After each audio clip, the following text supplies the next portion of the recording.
You've counted their red flags, so what happens next? Do you push them away to keep yourself safe, or do you bring them closer and try and work it out together?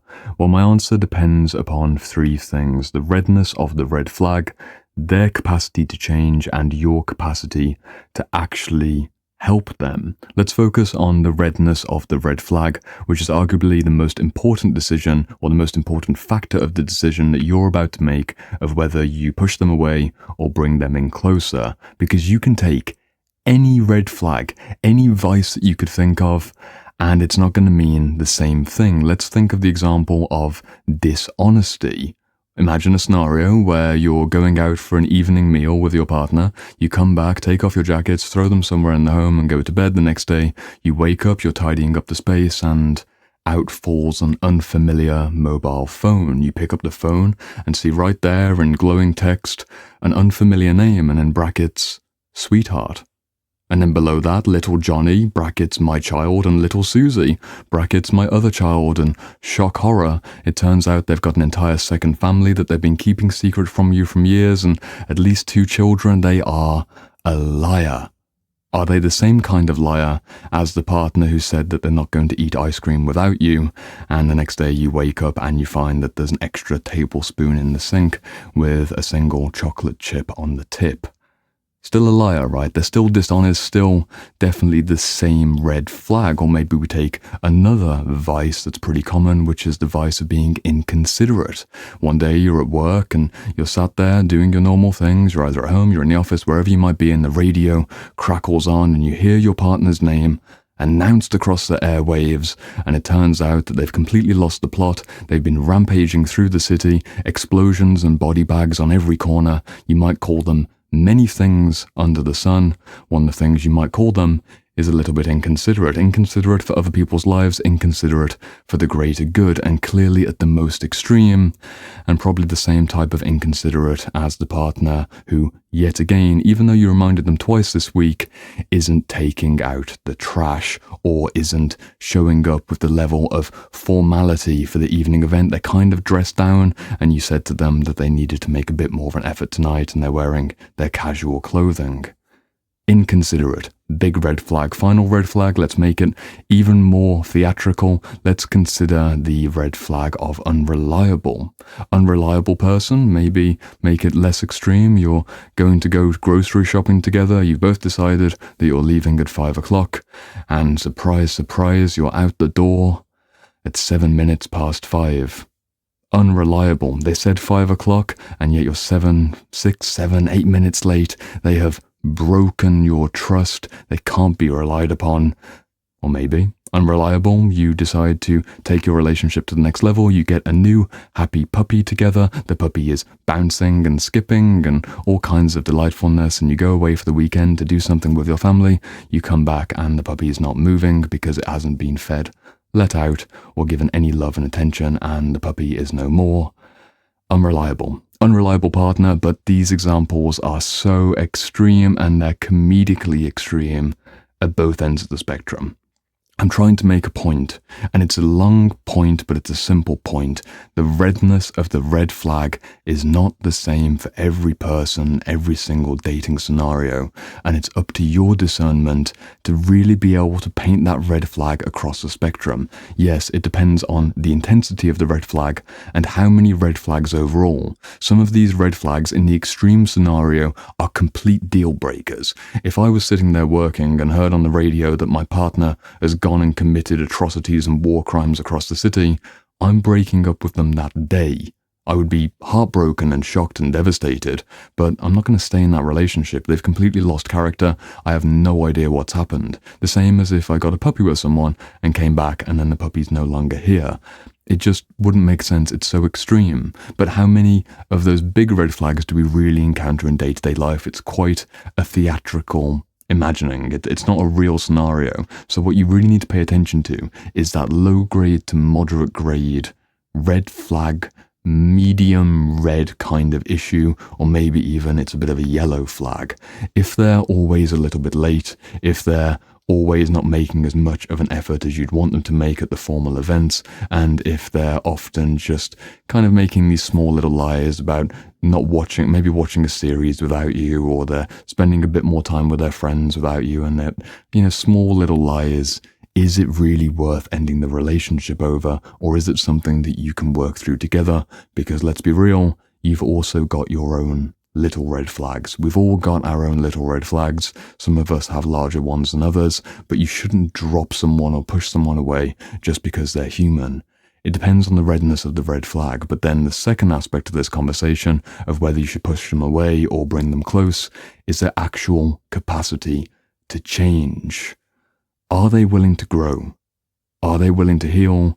Are they receptive to being in difficult conversations and making consistent change over time? And how can you tell if this is the case? If you're dating the kind of person, or you're considering dating someone who seems to be pretty expansive and pretty put together across the variety of aspects of their life, and it's just these handful of red flags, maybe half a dozen red flags, something related to their family, related to talking a bit too much about their ex, or maybe being a little bit too hard on their body with bad substances or not paying attention to their health. And it seems like they have changed in other areas of their life over the last 6 months. You've got a good bet that with a bit of conversation, a bit of support, and honest, grounded effort to make things better, they're probably going to change with you. It's a little bit of courage for you to come to them with a feeling of, hey, I'm concerned about this, you mentioned this thing, and this thing's been going on, and I'm not sure what to make of it, I'm feeling strange about this aspect of our relationship, would you be willing to talk about this? And if they're open to the conversation, you're with a healthy, mature person. If you try that same approach and they completely stonewall you and deny, and it's not just the first time, their immediate trauma response perhaps, sometimes we have these responses, I've definitely had them as well. Someone reflects to me, hey, you're not as good as you think you are, and I go, what do you know? But then if I care about the person, that's like 2 minutes, and I go, actually, you know what, I'm sorry about that. That was a bit too intense. I'm okay with saying sorry when I've made a mistake. Most people who are healthy are okay to have that quick apology and work through an issue with someone. But if your partner is in that ambiguous territory of mostly they're not willing to change, they haven't got a lot of evidence across their life of changing over the years in a positive direction. In fact, they may even have a series of regressive tendencies. Maybe they're hooked on a certain type of substance, maybe they're always engaging in drama of one sort or another, or maybe they're otherwise mean, abusive, or bullying towards you. There might not be things which can be fixed. The conversation gets complex when we look at particular red flags, and the issue that I have, as hopefully you can appreciate, is that I am a stranger on the internet. I'm a man on your screen. I don't know your life. I don't know your particular personality. I don't know their particular personality. And every relationship is a blending of two. It takes two to tango, quite literally. But also within the relationship, if you're stepping on each other's feet and you're making these mistakes and falling down, one of you falls down, you're going to go with them, or the opposite way round. You're working through it together, but you need to know that they're willing to be in that dance with you in both the fun and the play and the loving aspects, but also when you're working out how to make the next move and how to feel graceful in the next stage of your relationship. It's up to you to decide, are they genuinely capable of changing? And if you know inside of yourself, yeah, I think they are, or I'm saying, yeah, I think they can, but really that's a bit of a naive optimism. I'm being a little bit salvational in my thinking, and I've been in relationships like this before, and I think I might be either being a bit of a white knight, a bit of a rescuer, or a bit of a people pleaser, or maybe I'm otherwise just scared and cowardly and not afraid to call it quits, even though it was obvious several months or several years ago. It's not necessarily their issue entirely. The red flag in the relationship at this point is that you let something go on for too long without making an honest effort earlier on, and this can also be a situation where you noticed some massive red flags years ago and you still went into the relationship. Don't expect that they're suddenly going to be open to changing something which you gave them the big thumbs up for multiple years ago. It'd be like saying to someone who really loves a certain type of sport 5 years into a relationship, hey, I actually really don't like that you enjoy football or basketball or rugby, and I never want you to talk about it again. They'd be like, well, for the last 5 years we've been going to games and you've been listening to me. This makes no sense. Your behavior and your history within the relationship will create a series of conditions which will tilt the favor in one way or another, and you can't escape your history. If you've got a history of change and working through things together, it's likely that the red flags you're noticing right now can be worked through together. If you've got a history of repression, a history of silencing yourself, or a history of otherwise not really communicating very well between the two of you, it can turn around, but the probability is much lower, and I think that's just an honest answer. And it might mean that the relationship isn't meant to be, and it might be the next relationship after a bit of a period of solo soul searching in between. But again, I don't know your situation. I'm speaking in generalizations. Let's move on to the third and final aspect of this video, and what you can really take control of in quite a confronting way. Should you push them away, or should you bring them in closer? You need to understand the difference between sentiment and structure. The sentiment of wanting to help your partner or a potential partner with the red flags that you've noticed versus your actual capacity to structurally support them, whatever it takes. Don't be a salvational figure. I'm not saying that you should sacrifice all of your time and energy, and that's whatever it takes. But let's paint out a few examples. Let's imagine a really common scenario. I'm going to give a common scenario that women often share with me about their male partners, and that's in regards to male emotionality. Either he's all kinds of shut off, or otherwise he's angry, he raises his voice, he's shouty, or maybe in more extreme cases he's punching the wall or breaking things. There's that male rage. Let's imagine for the whole conversation that in stage number 2, they're open to change. So they're the kind of person who really wants to work through something. We've already established that. We're in the green light. Let's go ahead. It's time for change. Part number 3 to the red flag conversation. What's your actual capacity to help them in that change? It might mean being there for very difficult conversations, very difficult emotions, and things getting worse before they get better. And you better be prepared for that. If you're talking with your male partner as a woman, I'm going to come to a different example in a moment, but if you're a woman talking to your male partner about his anger issues, and you're asking him to open up and just be vulnerable and let me know why you feel this way, and it turns out, in most cases, this is one of the causes, but it turns out that actually he was beaten up by his father, or something even more horrific and disgusting happened with an uncle or an older brother or someone in the neighborhood, and that's why he's so damn angry, because he had that abuse and that horror in his past, and he opens up to you. You better be prepared to handle what might come there. And if you're not a professional therapist, or you're not trained in emotional support, be prepared to help him with getting a therapist and getting support, and that might also mean a financial cost. But there's many aspects of the conversation that you shouldn't go into naively.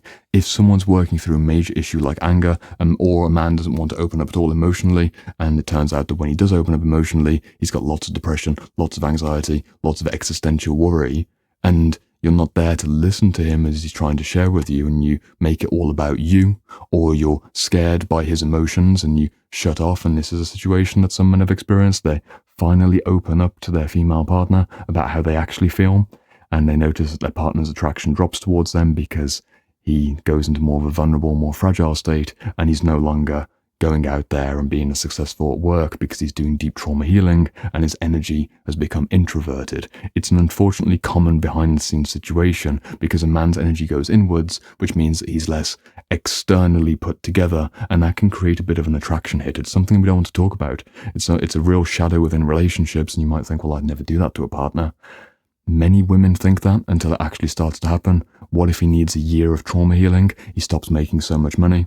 He maybe loses his job. He's still working, he's still healthy, he's still nice to you, but some of the things fall away. He's making a career change. You know, he's trying to fix old family dynamics. Lots could change in the outer world. You might have picked up the initial red flag of he's got anger issues. If he actually heals the root issue there, the root wound and the trauma of the anger, just be prepared for what might happen. It's a deep trauma healing journey for most men.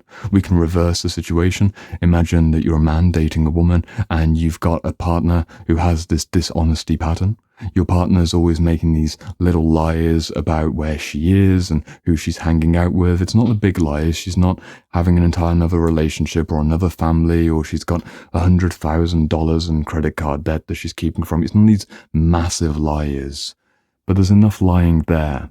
Are you actually capable of holding the space and being in that very uncomfortable conversation, even when she's potentially getting triggered or getting aggressive with you or otherwise being avoidant? Can you still show up as a man and keep her safe in that space as you're initiating the conversation for the sake of the relationship? Can you sit down, hand in hand, and say, hey, I'm really worried about where we're going if this continues. I love you so much. I want this to work out. This lying, it can't keep going on. Would you be willing to work on this with me? If she gives you the yes, or she gives you the eventual yes, again, similar principle, be willing to go to therapy together, be willing to help her out with the books, be willing to help her out with the resources, and also be willing to amp up the safety in the relationship and work on your own healing issues to be able to show up and support her. Bringing it back now from the two gendered examples, and again it applies to both men and women dating, however you may be dating, the fundamental principle, there is a massive, massive, tremendous difference between sentiment and structure. You might imagine yourself being a helpful person. You might think that you're emotionally supportive. What actually happens when the heat's turned up and you're faced with very confronting emotions and you see a whole nother side of your partner that you've been trying to peel back, you've been trying to see behind the red flags, and you see a bit of their shadow? And are you actually there to work through it with them? Because if not, you're going to be asking them to take off a survival strategy, asking them to take off a suit of armor, bare their chest with all their wounds, and then they're going to experience you going, ooh, or actively walking away, or any other kind of response that disvalidates the courage that they just had to go through it with you. Just be aware of this. It's something which is often missed in this conversation. I kind of hooked you in with this video of some humor and some lightheartedness, and we're focused all on them. But really the conversation about red flags is about focusing on what's in your control. I'm stumbling and my language is failing because I wish I could give more specific examples. I hope that you intuitively feel that there is a gap between what I think I can do and what I'm actually capable of. And there is a gap between my idealistic vision of where this relationship can go and what's realistically appropriate within the next 3 to 6 months of healing together. Takes time. Individual trauma healing takes time. Relationship trauma healing, it's built of 2 individuals. And if you're both working on your red flags together and you're getting towards a green flag relationship, just be prepared to create the actual structure to support both your growth and their growth for the long term for this entire year. That's what it means to bring someone close and work through it together. Don't be a martyr, but be willing to take on that responsibility as an actual responsibility rather than an idea or a narrative of you being the better one in the relationship or the helpful one in the relationship, because you're quite inevitably then going to be triggered into your own red flags and your own trauma survival responses. And that's the nature of healing and growing in relationship. It is the journey of a lifetime. Fundamentally, it's in your hands. How do you know whether you should push them away or whether you should bring them close? That's your decision to make, and this is as far as I can take you.